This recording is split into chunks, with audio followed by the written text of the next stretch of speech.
Aujourd'hui, je voudrais vous présenter cette sorte de vignette, de carte postale sur la Caraïbe. Cette petite région géographique composée de plusieurs îles disposées en arc de cercle et formant un archipel. La Caraïbe est un bouillon de culture et de langue. C'est un tourbillon, un trou-bouillon qui synthétise et métaphorise le monde. Édouard Glissant est l'un des premiers écrivains à exprimer cette dimension mondiale de la Caraïbe. Ce Martiniquais écrit dans son premier roman La Lézarde, publié en 1958, ce qui suit. Presque tous les peuples du monde qui se sont rencontrés ici, non pas pour une journée, depuis des siècles. Et voilà, il en est sorti le peuple entier. Les Africains nos pères, les engagés bretons, les coulis hindous, les marchands chinois.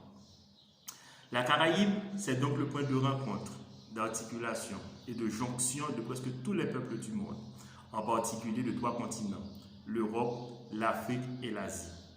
La Caraïbe est le premier lieu, la première terre-mère que les Européens, sous le commandement de Christophe Colomb, ont colonisé dans le Nouveau Monde en 1492. C'est le point de départ de la colonisation de tout un continent et du génocide de ses habitants originaires, auquel on a donné le nom indien, pour justifier l'erreur géographique commise par les colonisateurs.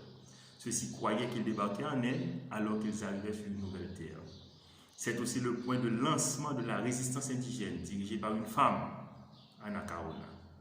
Le point de lancement de la première révolution anti-esclavagiste du monde, exécutée avec brio par des Noirs, esclaves et descendants d'esclaves. La Caraïbe, c'est définitivement le lieu où le pire et le meilleur du monde se sont succédés.